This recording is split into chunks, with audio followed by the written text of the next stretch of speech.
Hey guys, actually ഇപ്പോഴ് sample ഹിസ്റ്ററിയുടെ video എടുത്ത് വെച്ചിട്ടായിരുന്നു ഉണ്ടായത്. പക്ഷെ ഞാൻ വീഡിയോ പ്ലേ ചെയ്ത് നോക്കിയപ്പോൾ സൗണ്ട് ഇല്ലായിരുന്നു. ഓക്കെ, സോ നമ്മൾ പിന്നൊന്ന് ആലോചിച്ചപ്പോൾ ആദ്യം ചോക്കിങ്ങിൻ്റെ വീഡിയോ ചെയ്തതിന് ശേഷം സാമ്പിൾ ഹിസ്റ്ററി കളക്ഷൻ്റെ വീഡിയോ ചെയ്ത് അപ്ലോഡ് ചെയ്യാമെന്ന് വിചാരിച്ചു.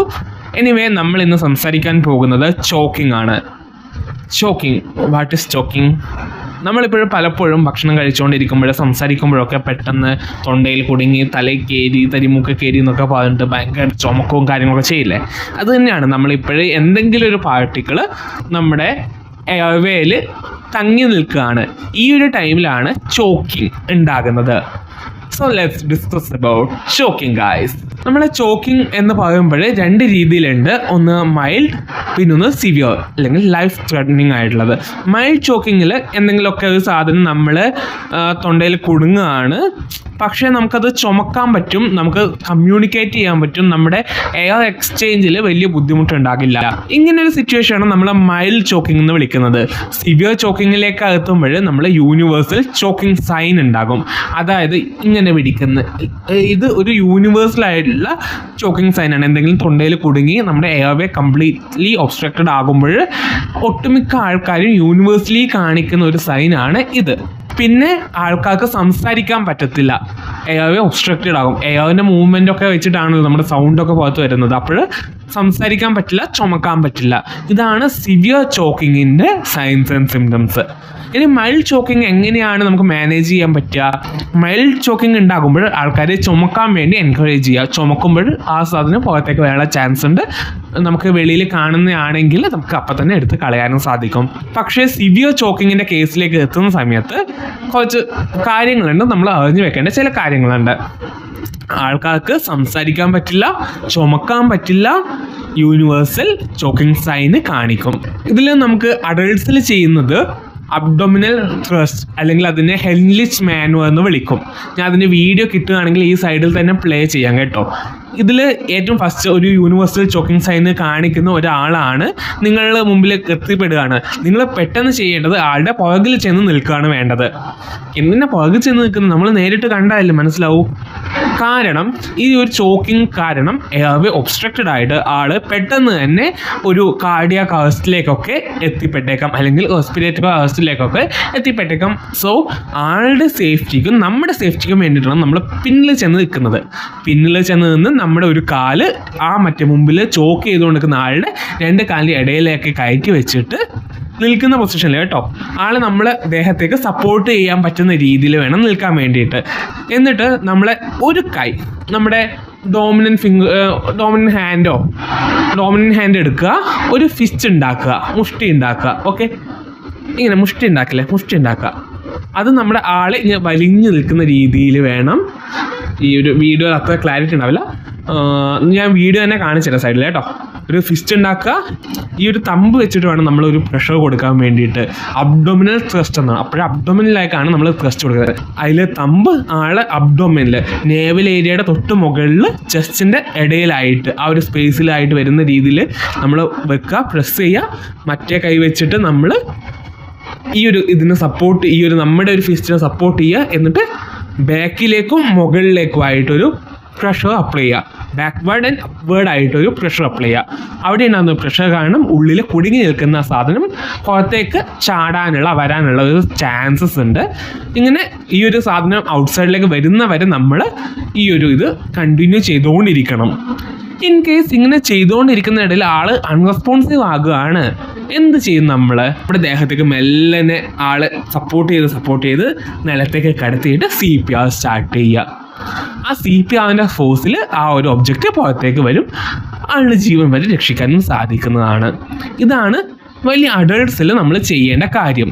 ഇനിയിപ്പോഴിങ്ങനെ നമ്മൾ ഈ ഒരു അബ്ഡോമിനൽ ത്രസ്റ്റ് കൊടുക്കുന്ന സമയത്ത് ഈ ഒരു ഒബ്ജക്റ്റ് കുറച്ച് നമുക്ക് വിസിബിളി എടുക്കാൻ പറ്റുന്ന രീതിയിൽ നമുക്ക് കാണാൻ പറ്റുവാണെങ്കിൽ ആ സാധനം അപ്പം തന്നെ എടുത്ത് കളയാവുന്നതാണ്. ഇനിയിപ്പോഴും കുഞ്ഞു കുട്ടികളിൽ, അതായത് ചിൽഡ്രൻസിൽ, ഒരു 5 വയസ്സ് 6 വയസ്സുള്ള കുട്ടികളിലൊക്കെയാണ് ഇങ്ങനെ യൂണിവേഴ്സൽ സൈനൊക്കെ കാണിക്കുന്നത്. ഒരു തൊണ്ടയിലൊരു സാധനം എന്നൊരു കളിപ്പാട്ടത്തിൻ്റെ എന്തെങ്കിലും ഇതൊക്കെ കുടുങ്ങിയാണെന്ന് വിചാരിക്കുക. ആൾ യൂണിവേഴ്സൽ സൈൻ കാണിക്കാനും സംസാരിക്കാൻ പറ്റുന്നില്ല, ചുമക്കാൻ പറ്റുന്നില്ല, ഭയങ്കരമായിട്ട് ബ്രീത്ത് എടുക്കാൻ വേണ്ടി ബുദ്ധിമുട്ടുമാണ്. ഈ ഒരു സിറ്റുവേഷനിൽ എന്താ ചെയ്യുക? നമ്മൾ ഇങ്ങനെ കുട്ടിയുടെ ബാക്കിൽ നിൽക്കുകയാണെങ്കിൽ കുട്ടി വലുതുമായിരിക്കുമല്ലോ അല്ലേ. അപ്പം നമ്മൾ അതിനിടയ്ക്ക് കുട്ടിയുടെ ഹൈറ്റിനനുസരിച്ച് ഇരിക്കാൻ നോക്കുക, മുട്ടുകുത്തി കുട്ടിയുടെ ബാക്കിൽ നിൽക്കാം. ഓക്കെ, എന്നിട്ട് സെയിം ആയിട്ടുള്ള അബ്ഡോമിനൽ ത്രസ്റ്റ് കൊടുക്കാം.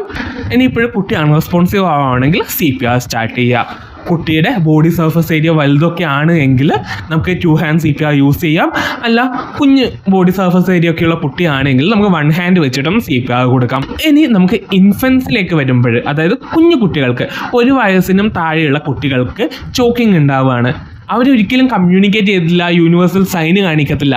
എങ്ങനെ ഐഡൻറ്റിഫൈ ചെയ്യാം? കുട്ടികൾ എപ്പോഴും കരഞ്ഞുകൊണ്ടിരിക്കും അല്ലേ.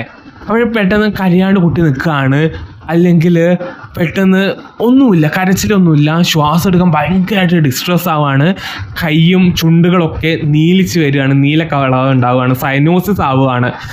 ഈ ഒരു സിറ്റുവേഷനിൽ ഒരു ഒബ്സ്ട്രക്ഷൻ്റെ ലക്ഷണങ്ങളാണ് ഇതൊക്കെ. ഇങ്ങനെയുള്ള കുട്ടികളിൽ നമ്മൾ ഒരിക്കലും അബ്ഡോമിനൽ ത്രസ്റ്റ് ചെയ്യാൻ പാടില്ല. ഇങ്ങനെയുള്ള കുട്ടികളിൽ നമുക്ക് ചെയ്യാൻ പറ്റുന്നത് back slap followed by chest thrust ആണ്. എങ്ങനെ ചെയ്യുക? നമ്മൾ ഒരു കയ്യിൽ കുട്ടീനെ സപ്പോർട്ട് ചെയ്യുക, കാല് വെച്ചിട്ടും നമ്മുടെ ഒരു കൈ വെച്ചിട്ടും സപ്പോർട്ട് ചെയ്യുക, കുട്ടിയെ തലതിരിച്ച് കിടത്തുക, നമ്മുടെ കുട്ടിയുടെ തല നമ്മുടെ ഈ കയ്യിൽ സപ്പോർട്ട് ചെയ്യുക, 2 വിരലിൽ ഇങ്ങനെ വരുന്ന രീതിയിൽ കുട്ടീനെ സപ്പോർട്ട് ചെയ്യുക. എന്നിട്ട് നമ്മുടെ മറ്റേ കൈയുടെ ഈ ഒരു ഹീല് വെച്ചിട്ട് കുട്ടിയുടെ 2 സ്കാപ്പുലയുടെ ഇടയിൽ സെൻട്രലായിട്ട് സ്ലാപ്പ് ചെയ്യുക, 5 തവണ സ്ലാപ്പ് ചെയ്യുക. നേരെ കുട്ടിയെ ഇപ്പോഴത്തെ കയ്യിലേക്ക് തിരിച്ച് ഹോൾഡ് ചെയ്യുക, കിടത്തുക. എന്നിട്ട് നമ്മൾ ചെസ്റ്റ് ത്രസ്റ്റ് കൊടുക്കുക. നമ്മുടെ ഈ 2 ഫിംഗർ വെച്ചിട്ട് നമ്മളെ കുട്ടികളിൽ CPR കൊടുക്കുന്ന പോലെ 5 പ്രാവശ്യം ചെസ്റ്റ് നടുക്ക് നമ്മൾ ത്രസ്റ്റ് കൊടുക്കുക. ഇങ്ങനെ ഈ ഒരു ഒബ്ജക്റ്റ് വിസിബിൾ ആകുന്നവരെ കണ്ടിന്യൂ ചെയ്യുക. പുറത്തേക്ക് വരുന്നവരെ നമുക്ക് വിസിബിളായിട്ട് എടുക്കാൻ പറ്റുന്നതാണെങ്കിൽ നമ്മൾ എടുക്കുക. അല്ലാതെ നമ്മൾ അങ്ങ് എവിടെയോ ഒരു അറ്റം കണ്ടിട്ട് കൈയിട്ട് ഇതായാൽ അത് വീണ്ടും ഉള്ളിലേക്ക് പോയിട്ട് വീണ്ടും ഒബ്സ്ട്രക്ഷൻ കൂടത്തേ ഉള്ളൂ. സോ അങ്ങനെയുള്ള സിറ്റുവേഷൻ എടുക്കാൻ പാടില്ല. നമുക്ക് വിസിബിൾ ആയിട്ടുള്ള ഏരിയയിലൊക്കെ ആണെങ്കിൽ നമുക്ക് അപ്പം തന്നെ എടുത്ത് കളയാവുന്നതാണ്. ഈ സിറ്റുവേഷനിൽ കുട്ടി പെട്ടെന്ന് അൺറെസ്പോൺസീവ് ആണ്. സോ ഈ ഒരു സിറ്റുവേഷൻ നമ്മൾ CPRലേക്ക് കടക്കുക. ഓക്കെ, ഇനി ഇപ്പോഴും പ്രഗ്നൻ്റ് ആയിട്ടുള്ള ആൾക്കാരിൽ എന്താ ചെയ്യുക? വലിയ ഭയമൊക്കെ ആയിരിക്കും അല്ലേ, പിന്നെ കുട്ടിയും ഉണ്ടാകും. ഈ ഒരു സിറ്റുവേഷനിൽ നമ്മൾ എന്താ ചെയ്യുക? ഈ ഒരു സമയത്ത് നമ്മൾ നേരത്തെ അഡൾട്ടിൽ ഹെൻലിച്ച് മാനോ ചെയ്തല്ലോ, അതുപോലെ ആളുടെ ബാക്കിൽ നിൽക്കുക. പക്ഷെ നമ്മൾ അബ്ഡോമിനിലായിരിക്കരുത് ഈ ഒരു ഫിസ്റ്റ് വെക്കുന്നത്. അത് നേരെ ചെസ്റ്റിൽ ഫിസ്റ്റ് വെച്ചിട്ട്, അതായത് കുറച്ചുകൂടി മുകളിലേക്ക് നമ്മൾ ഫിസ്റ്റ് വെച്ചിട്ട് മറ്റേ കൈ കൊണ്ട് പ്രഷർ അപ്ലൈ ചെയ്യുക. ഇപ്പോഴും ഭയങ്കരമായിട്ട് തടിയുള്ള വെയിറ്റുള്ള ആളാണെങ്കിൽ നമുക്ക് ഇങ്ങനെ ഹോൾഡ് ചെയ്യാൻ പറ്റത്തില്ല. അപ്പോൾ നമ്മളെന്താ ഇങ്ങനെ നോക്കിക്കൊണ്ടിരിക്കും എന്ത് പറ്റുമെന്ന് അല്ല അല്ലേ.